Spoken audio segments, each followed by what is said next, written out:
shoot. Hard work, you lose them up. Hard work, manifest. Hard work, you gotta do it right. This is the Veteran Growth Podcast, an audio experience designed to help you create a sustainable, wealthy, and healthy lifestyle after the military. For Army veteran and host Kyle Hartman, the goal is simple: never stop learning or growing. Whether you are recovering, transitioning, starting a business, or just want to grow mentally and spiritually, we have you covered. Together, this community can accomplish anything. We've already proven it. You can find more at www.veterangrowthpodcast.com. Please enjoy the show.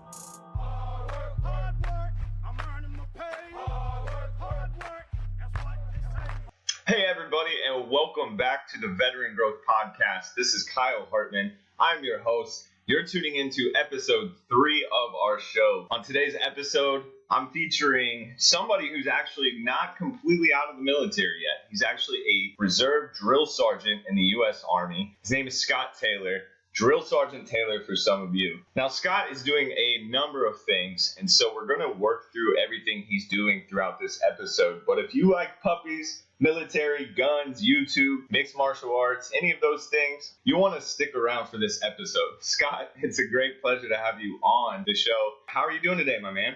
I'm doing great, brother. Thanks for having me on, man. No problem. I didn't get much about where you started out in life, so if you wouldn't mind just giving myself and the listeners a little bit of a background about where you came from, where you're at now, you know, who you are. All right, cool. So, again, my name is Scott Taylor, Staff Sergeant, Drill Sergeant Taylor of the U.S. Army Reserves. I was born in Gowanda Hospital in upstate New York, just outside of Buffalo. In 92, when I was 7 years old, we moved to a little podunk town called Chatsworth, Georgia. Chatsworth is home today, and that's where I came back to. Wow. Georgia? Yeah, Georgia. You went from really cold to really hot. Yeah. It was funny. When we moved to Georgia in summer of 92, anybody that's from the southeast of Georgia or Chattanooga Valley specifically knows that in March of 93, we had the famous blizzard of 93. And we got blamed for bringing that snow down with us from New York.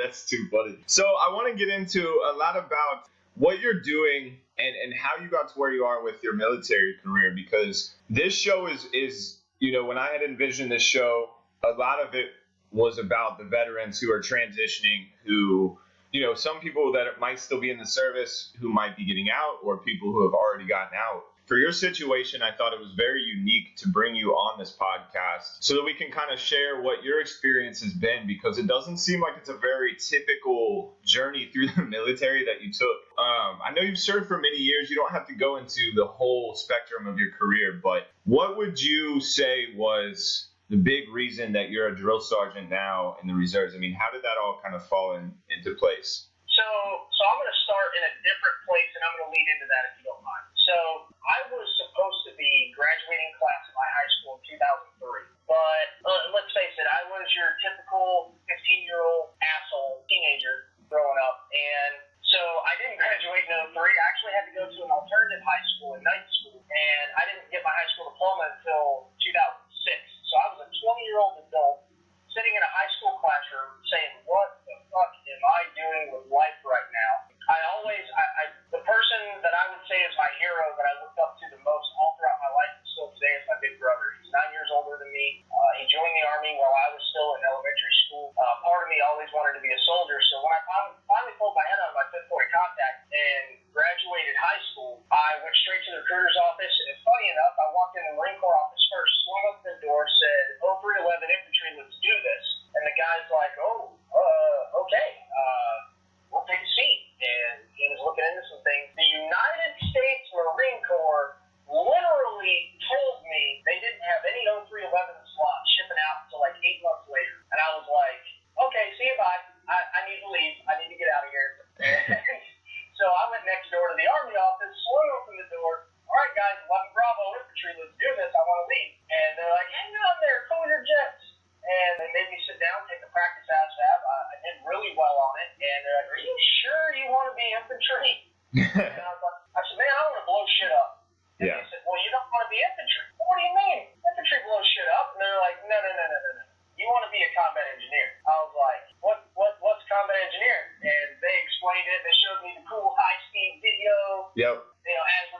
dude? And I said, yep, I'm sold. I want to do that. So I shipped, it started out weird. So I actually joined right out of the gate as a reservist. We're trying to remember back that long ago. I can't even remember why I decided reserves, but right out of the gate I joined as a reservist. It's a choice it's the choice you made. Yeah. It is what it is. I made it. I went to Fort Jackson for basic training because they were full up in BCT phase at the time. Graduated, went to Leonardwood for OSIT phase. Graduated from there, and I came home, and after Christmas was over, I didn't have to report or anything until January. I show up to my first drill in January, and I get orders to go to Iraq. Wow. Yeah, and it wasn't even with that unit that I was assigned to. I got cross-level. So I go to Iraq, 07-08, up in Talifar, Bob Sykes, and I do what I did out there, came home. Operation Warrior Trainer was a big thing at the time.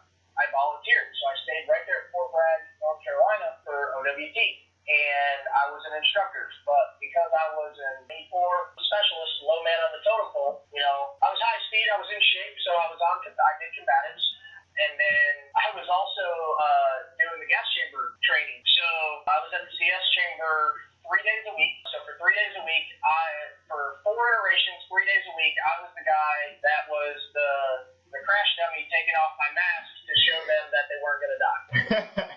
And eventually I became immune to it. I was doing so often that it got to a point where I was scaring the hell out of these soldiers because I'd go into the gas chamber, I'd go right in the CS chamber, I'd rip my mask off, and the whole time I'm in there, no mask. And they're staring at me like I'm insane. Looking back on it, I'm actually quite thankful that nothing get adverse medical issues from that, but no, definitely.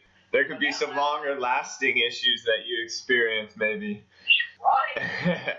So that's why I'm not so right in the head. It seems like most of the time. So I mean, your MOS when you went in, you were a combat engineer, and then from what I've seen, it seems like you took sort of an educator sort of role. You took on all these different roles. You became, I'm assuming you're combative certified. I'm not sure what level you might be, but a lot of these things translated into your personal life, I feel like. Is it? Yeah. Correct me if I'm wrong, because I mean, you're a canine trainer. You've done a lot in the fighting world, the wrestling world, the MMA world, but like you're still able to actively be a drill sergeant. So what do you do to kind of manage all those things? I mean, I know you're not active duty, so it's not full time, but it is still a very rigorous thing to be a drill sergeant. I know you guys have some crazy hours and schedules. So how do you make everything work that you do? So I went to drill sergeant school in 2008 and graduated drill sergeant school. Was supposed to report to my unit, but instead they sent me I was able to get ADOS orders to go to Fort Leonardwood to be on the trail 35th Engineers Charlie Company. So I did that, and man, for those of you that have never been a drill sergeant or you've always wondered why drill sergeants are so busy throughout the day, it's not because we hated you, all right? It's because we're tired. We barely get any sleep. So an average day of a drill sergeant, man, we get up around 3:30, 3:45 in the morning. If we're lucky, if we don't have to be first man there, then we're lucky we get up at 4. But still, we've got to be there 30 minutes prior to PT, 30, 45 minutes prior to PT. Wake the Joes up, gather up, have a quick powwow, who's doing what for the day, and go through PT, get them back for personal hygiene, proper uniform, off the chow. We usually prep gear. If a bunch of gear is needed, we usually prep it out on the drill pad the night before. So, change uniforms, off the breakfast chow, unless we got hot aids in the field, off to training all day, come back. And even then, we can't leave in red phase and white phase. It's all hands on deck. Yeah.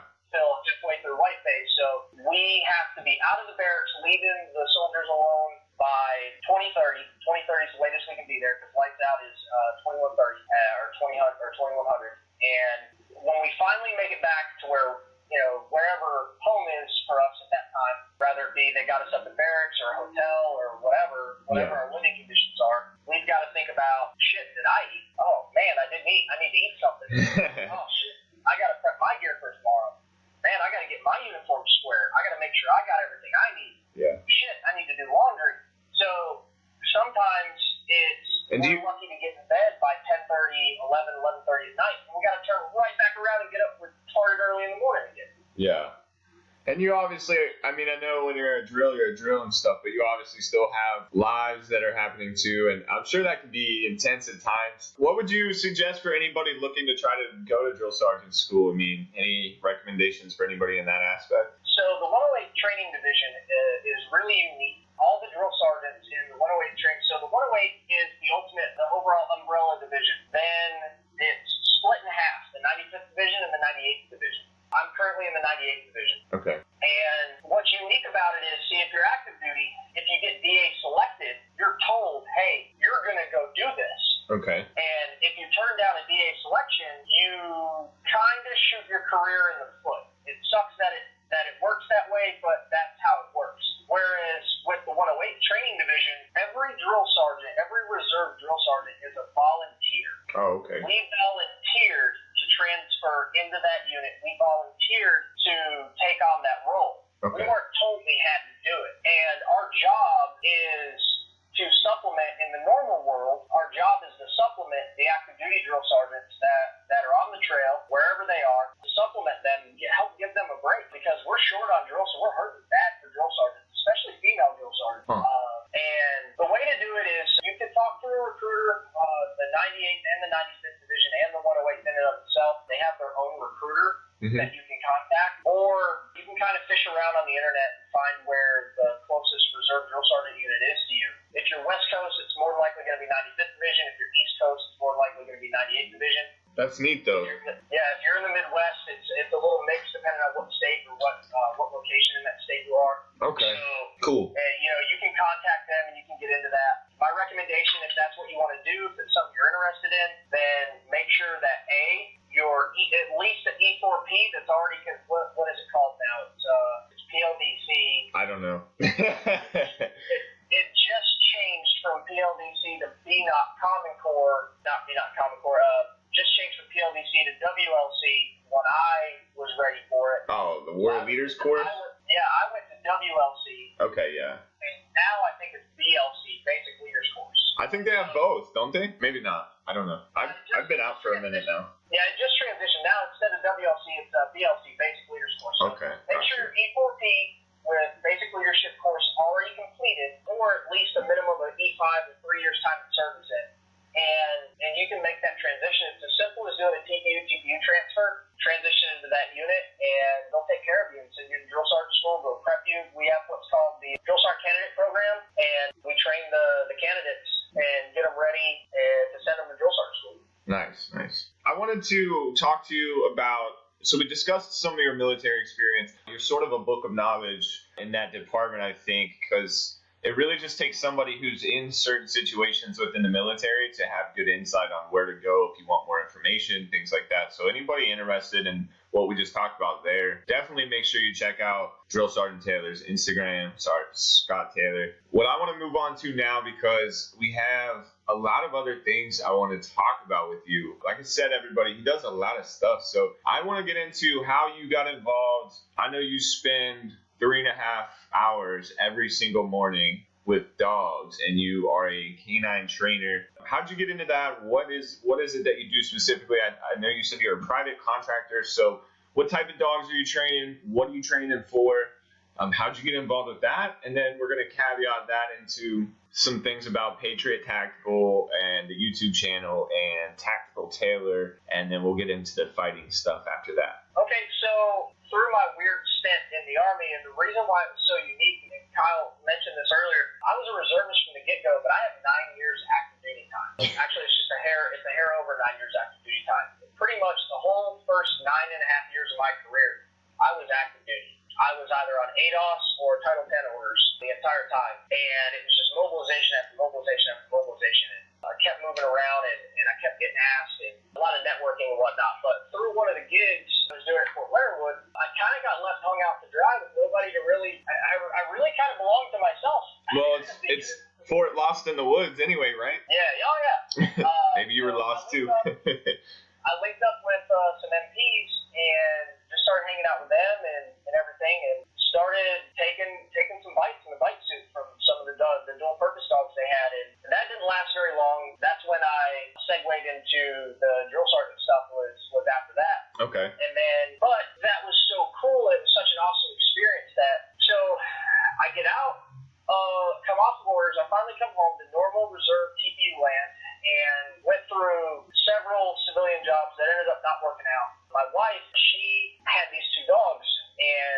time, I could get any dog that, come, sit, down, whatever, but they had some serious behavioral issues. Okay. And it was part, she admitted to it being, her fault. She didn't properly socialize them, and she also, these dogs are litter mates. Owning litter mates is a no-no. Unless you're an experienced breeder, and you know what you're doing, and you know how to manage them to prevent it from happening, owning litter mates is a no-go. So if you're in the shelters and you're going to rescue dogs, and you see one, you find out the other one's his brother or sister or whatever, don't say, oh, poor baby, I need to keep them together. No, don't do it. Separate them. Huh. For God's sake, call a friend if you have to rescue the other one, but don't rescue both of them together. I didn't know that. You're going to save yourself and another trainer somewhere down the line a lot of trouble and save yourself a lot of money. Yeah, if you want to get 2 dogs, that's cool. Make sure that they're good with other dogs, and as long as they're not litter mates, then you're good to go. But nice. Litter mates is not a good idea. So anyways, that led me to Off Leash Canine Training, where I was a client. And so they taught you what you know, basically. Oh, yeah. And okay. As I'm going through these lessons for aggression management and basic obedience and everything, it just brought back those memories of that time I spent with those MP dogs. And I was like, man, this is awesome. I would love to do this. So I started doing some research, and I found a couple schools that my GI Bill would pay for, but I didn't know if they were legit or not. Yeah. So I asked my trainer, I go in on the next lesson, and I asked my trainer, I said, hey, man, here's these schools. I'd really like to get into this, and my GI Bill will cover it. What do you think? Do you know anything about these? Yeah. He said, dude, we're hiring. I was like, what? Yeah, we're hiring for here. I was like, are you serious? He said, yeah. I'll tell you what, I'm gonna take your wife and the dogs over here. We're gonna do some training. You fill out an application.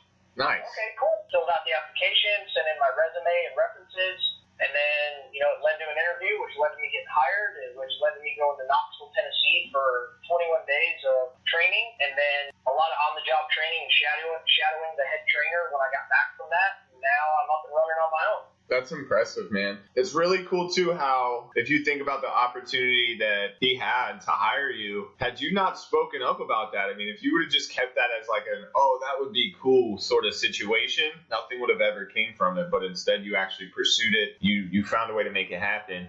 And another really cool part of that, too, is the fact that the GI Bill covered other schools for you to get that. Because one thing a lot of veterans do not know is the GI Bill covers a whole lot of shit. A lot of really weird stuff. I mean, you can be an apprentice at McDonald's and use your GI Bill and still get paid as a McDonald's apprentice to become like a franchise owner. So, I mean, you can do so much stuff with your GI Bill. So I actually didn't know that you were looking to get training. I honestly didn't even know you could do dog training with your GI Bill. But I just have a lot of faith that you can do pretty much anything. Yeah, you've got to really be careful with what programs you choose, though. It's a shady world. There is an accreditation program, but there are probably scams that will still say they're accredited. Yep. But there's got to be a way that you can find that list. Here's one for you. I won't blast them out there, but anybody that pays attention to the news out in Texas or out in the Southwest there was a huge dog training company that would take service members' GI, and the process was legit. They did all the proper things and everything to be able to accept the GI Bill to pay for these veterans to come and go through their master trainer course. But there was another aspect that they were scamming on, and dude, they're toast. Oh, wow. Toast. It's funny because that was one of the schools that I researched and found and was going to go to. Thinking about. And had I not have spoken up and gotten hired with Off Leash right away, and I would have went to that training school, my credentials would have been like illegitimate at that point. Right. Dang. That's crazy to think about. That would have made me, it would have just torn all my credentials to shreds, and I would have had to start it over from the ground up. And now I wouldn't have had that. I mean, eventually they probably could have got it sorted to get those funds restored so I could have used them again, but, it was almost bad. So it kind of worked out, Yeah. Okay. We do everything from pet obedience. That's actually the bulk of my work. The bulk of my work is just standard pet obedience. And you do pretty much anybody's dog that wants your services? Yeah, we say our company motto is any size, any breed, any age. Okay, cool. Nice to know. Yeah, and so Off Leash Canine Training, it's funny that you mentioned McDonald's and franchise. Off Leash Canine Training it's not a franchise, but it's the best way I know how to explain it. There's over 130 U.S. Okay. One in Hawaii, one in Canada, and a couple in Europe. Wow. That's impressive. So, yeah, it's a large company. I just so happen to be at the Chattanooga location. Our team is made up of Knoxville's our flagship location, Knoxville, Tennessee, Sevierville, Tennessee, Middle Tennessee, the Murfreesboro, Lebanon area, Chattanooga, Asheville, North Carolina, Birmingham, Alabama, and she just purchased a location in West Virginia that's going to be part of our team as well. That's really cool. So, yeah, if anybody that listens to this, if you're in those areas, you know where to go for your training. So you kind of had another situation where you were an instructor and it kind of stuck with you throughout your personal life, which was combatives. And it might have actually been with you before you started teaching combatives. So talk about that. It kind of lines right up with the whole canine training situation. It's you experience certain things in your life at a certain point, and then you ran with some of the things that really stuck out to you, I think. So, and we talked previously, I know you've rolled with a lot of very big names. I don't want to get into all those guys because we don't have that much time, but feel free to mention some of the people you've wrestled with. Like, give us your combatives experience, your mixed martial arts experience, and then explain to somebody or to anybody listening too how that has affected your health and your overall well-being throughout your life too. Yeah, absolutely. So in the military, PT is important, right? And one of the most coveted positions you can have as far as being a fit soldier, it being known that you're fit without question, is to be a combatives instructor. Per capita, I can't say that across the board. I've seen some shady things, but for the most part, if it's known that you're a combatives instructor, your fitness isn't even in question. We're expected to be those PT studs. So I got level 1 certified in drill sergeant school. Okay. Then I went to Reserve Center in upstate New York and got level 2 certified. Then ended up at Fort Dix, New Jersey on orders for the RTC East, Regional Training Center East mission, where we would train reserve soldiers, National Guard soldiers, getting ready to mobilize to go on deployment. And they assigned me to the combatives and land navigation team. So I go to combatives, I'm on the combatives team, we're training soldiers, and I got the opportunity to go to level 3. And I went down to Fort Benning for a month, 28 days of being humbled, pretty much. Those instructors, I can't speak enough about the USACs guys down in Fort Benning. They're good. Brandon Sales, that's a guy. Montanez, those guys I really, really look up to. They were amazing instructors. They helped make me a better fighter, a better war fighter. I felt, man, it also sparked something in me. So I wrestled from 2nd grade through high school until I screwed up my grades and was kicked off the team. But, I was a good wrestler, and had I not have messed up my grades and gotten kicked off the team, and had I not have been an asshole. And we've all been there. I probably, I was on track to being a state champion. I could have in high school, and I screwed that all up for myself. But anyways, putting all that together, going back and taking this training, I'm like, well, what's next? I mean, I can go to level 4, but at the time, level 4 was just more admin stuff. Yeah. Being able to run tournaments on a higher level and being, having the highest certification to be able to do this or do that. It wasn't really anything more than level 3 was. Physically, knowledge-wise, as far as the moves and everything else, you didn't learn anything more at 4. So that was at the time. It's changed since then. Yeah. So I was like, well, what's next? So I got into taking jiu-jitsu lessons. I mean, that's the foundation of the combatives program. So I started taking jiu-jitsu lessons. I was training started with Ricardo Almeida in Robinson, New Jersey, and it was hard. And then he moved the school a little further out, and I was like, man, what do I do? Yeah. So then I left. I talked to Professor Almeida, and while I was there, oh my God, the experiences while I was there. I mean, Frankie Perez. I got to train Frankie Perez. I got to roll with Edson Barbosa. I got to roll with Frankie Edgar. Yeah. These guys that Ricardo, because it's known that Ricardo Almeida is their coach and their trainer. So I got to experience that and get tossed around and destroyed by those guys. And then he pointed me towards Professor Josh Madama in Toms River, New Jersey, Madama Jiu-Jitsu Academy. And Crew Mike Lozano at Madama's is the Muay Thai instructor. So by moving to Toms River for my training and picking up training there, I got to do quality jiu-jitsu and quality Muay Thai training all under one roof, and it was amazing. And then the experiences and the networking, I'm sure, too. Oh, yeah, absolutely. So Ricardo Almeida is an Enzo Gracie black belt. Well, Matt Serra is also an Enzo Gracie black belt. My Professor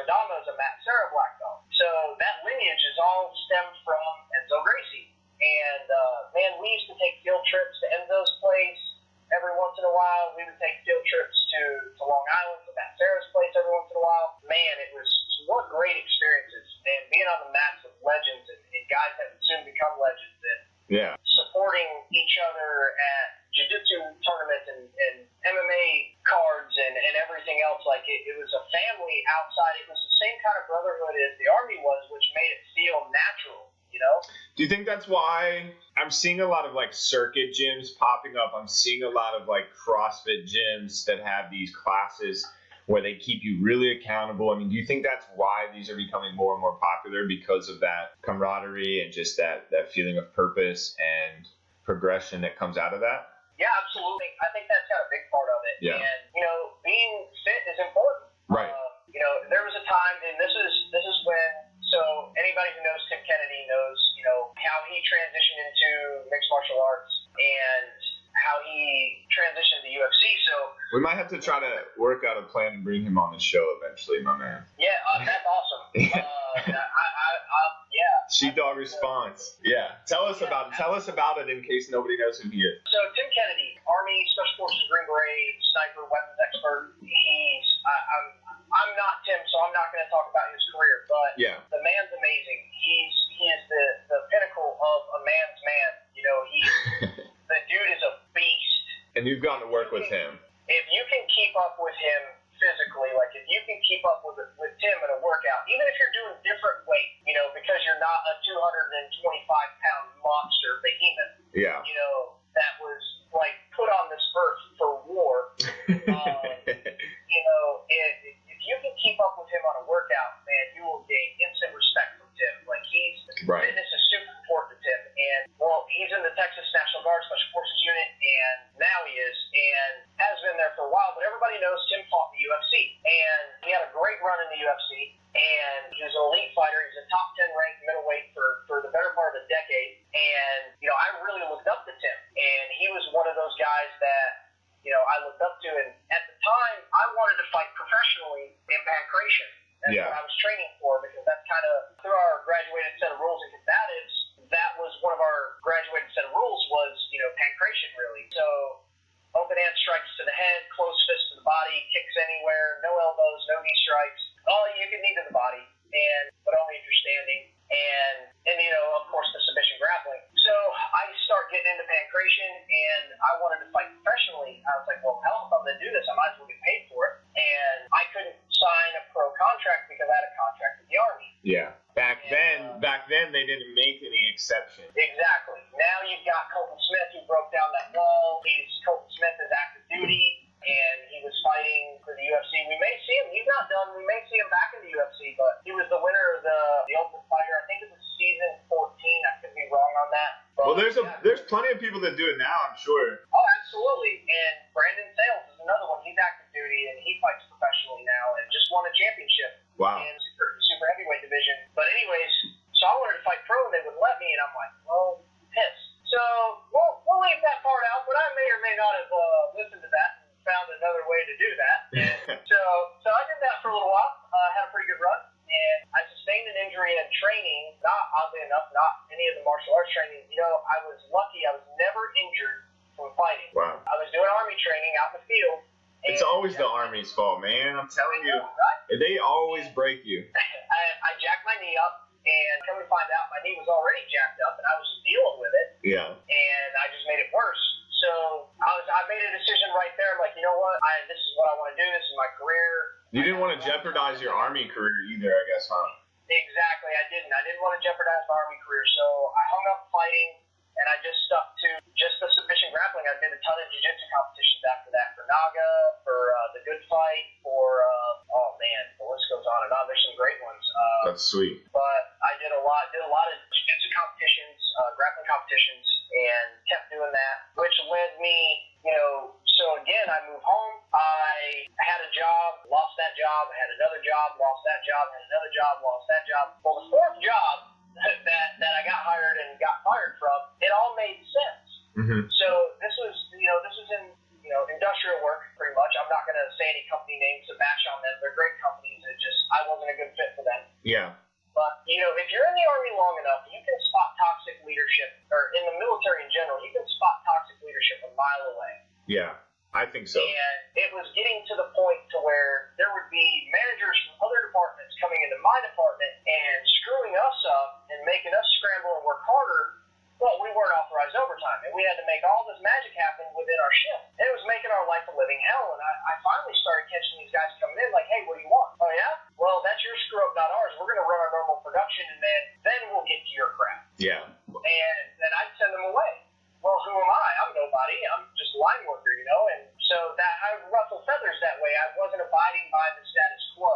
Well, that's a common struggle for a lot of military personnel, though, too, because you got to think how we're designed to function is a complete 180 of what like the common corporate structure usually entails. I know for myself, the job I currently have is pure chaos, and I stress about it a lot. But I always have to remind myself it's just the way we were meant to think of, or the way we were trained, things like that. That I wouldn't say you're alone in that feeling, I guess, when it comes down to like working civilian jobs. And here's where the fault is on the civilian employer side, though. Well, just a heads up, we got about 4 to 5 minutes left on the episode, so I want to grab just a couple last things, but we can run past that. I just wanted to keep you updated on time. Yeah, man. So the biggest thing is, here's where they fail. Mm-hmm. They fail instead of recognizing the strong leadership quality in me.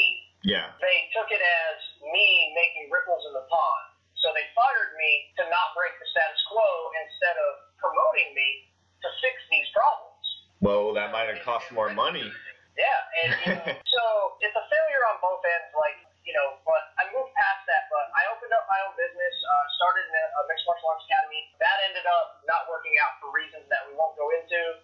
That was partnership issues, and that's something that gets very hairy, so we don't need to talk about it. But yeah, I already got the scope on that, and it was a shitty situation. Yeah, exactly. So I moved on, and that's what led me to the dog training. But I wanted to point out too, because we're not going to have a whole lot of time to talk about it, but you do have a YouTube channel. It's nothing big and elaborate yet, but you are out helping the world. You are pretty good at different weapons, training, different pieces of insight like that. So you do have Tactical Taylor. If you guys have YouTube, check him out there. It's also on Facebook, correct, Scott? Yes. Facebook is Tactical Taylor. You can find it through. I'll put the links in the episode. Okay. But for anybody just listening, it's Tactical and then TAYLOR. Correct. Yeah, and it's you'll see TT as a logo. Yep, and then on YouTube, it's Tactical Taylor's Guide to the Gun World. My goal with that, I haven't posted an episode in a while. Dog training's kind of derailed that for a second, but I am getting back to it. Yeah. I will get back to that, but my goal with that is to educate people that brand name isn't always the best. That there are little hidden gems out there in the gun world, in the tactical world, gear, optics, ammo, guns in and of themselves. Just because it's not that big brand name, because it's not Glock, it's not Sig Sauer, it's not Colt, doesn't mean it won't perform.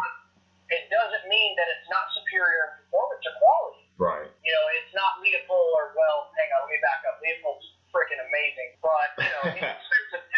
You got equal quality in other brands that are less expensive. Yeah. So, and I want to highlight that because the sales world in guns and gear and everything else can be shady, can be filled with snakes, man. And if you know how to feel your way around it, then you can save money, you can have quality, you can enjoy yourself. And be confident in what you're firing or, what you own or purchase. And not have anybody look at you like, oh, you got a high point, and scoff at you. Now, if you have a high point, I will scoff at you. But that's neither here nor there. All right, well, I wanted to ask you one last thing before I let you just say whatever you want towards the end. So with your fighting experience and with just the timing of this episode, man, I think I got to ask you what's your big pick for this big fight coming up between McGregor and Khabib? If you don't even want to make a prediction on a recording, I don't even blame you because I don't even think I can decide. No, man, I'm good. I think if Khabib gets Conor to the ground, it's going to be Khabib. I think if Conor stays standing, then it's Conor. And if I'm wrong, and if Khabib takes Conor to the ground and Conor has evolved and gotten serious about his ground game and really leveled up big time, then you never know. I mean, you can never count Conor out. I don't care how awesome of a grappler Khabib is, never count Conor out. Yeah. That's all I'm going to say about that. If he's been practicing his wrestling, it's been quiet because, obviously he's had to learn a lot about boxing recently, so that's had to have taken a lot of time. Plus, he's a famous dude now, so he's got a lot of stuff going on. So For me, I don't think he would have gotten enough wrestling in. However, I think that he's still going to knock Khabib's jaw off when he tries to come in on it, at some point. I hope Khabib plays Khabib's game. I hope he doesn't try to be spiteful. I love both of them. I love a lot of these guys. I mean, it's just so fun to watch them. Khabib's known for being spiteful and saying, okay, this is where your game is. I'll go to where your game is. Yeah. If he does that with Conor, he might lose. He's putting himself in big danger. Yeah. Well, we'll see, I guess. I'm excited for it. I wanted to thank you so much for joining me today on the show. I want to let you say anything else you'd like real quick, and then we will get out of here and just start pushing this show out to the world. I think you have so many wonderful things to offer our community. I know I thank you for everything you do for the veteran community as a whole, and, the fact that you're still serving while you're doing all these things. It's really important. It means a lot. But I'll leave the floor to you, Scott. Yeah, man. So a lot of things real quick. First, I want to thank Off Leash Training, my wonderful company that has given me an opportunity to be me and to have this amazing job training with dogs. Second, Good Dog, Bad Dog. Good Dog, Bad Dog is an up-and-coming company. You guys check them out on Facebook. They're producing a revolutionary leash, and, man, this thing's amazing. We don't have the time for me to talk about it in depth, but check out Good Dog, Bad Dog. They're doing some great things, and I want to speak to the veteran community. Guys, a lot of these suicides are coming from not knowing what to do with yourself, being rejected from the civilian community in ways that are subtle but hit us hard. Yep. And here's my advice. Find a way, if you're having a hard time finding employment, the best thing to do is find something, volunteer in your community. I was coaching high school archery. That's what I started doing when I was unemployed. I was volunteering. I was coaching high school archery as a volunteer coach. It gave me purpose. It gave me a chance to mentor some of these kids. And that's what I do now. Is another thing that I do is I'm a life coach. I'm a mentor for high school kids, especially kids that are at risk of dropping out of school like I almost did, and also for kids that they might not be at risk. They might be freaking geniuses, but they have no clue where they want to go in life. Mm-hmm. I open that floor up to any veteran that hears this. I don't care if you're still serving, if you haven't served in a long time, don't know what to do. If you're struggling to get a hold on civilian life, please reach out to me. We'll exchange numbers. I have a blueprint that I've put together for being able to get your life on track or to help give you a jump start with making that transition from being a full-time soldier to a full-time civilian. And nobody's bothering me. I swear, if you just through my Instagram, send me a DM through my Instagram. Yeah. We'll have a little bit on there. We'll exchange numbers. I will call you. And, man, Kyle, I'm also going to send you my book list as well. Yes. Do that, too, because I'll put that out in the blog. Also, everybody, you can get a hold of all my guests through the website. I will always post their information. You can find a lot of the stuff on my Instagram, the podcast Instagram. You'll see their episode. You'll see their tag. You can message me for their information. Anybody I feature on the show, I already know wholeheartedly would be willing to help any veteran out. So, Scott, I want to thank you so much again, man. It's been a pleasure.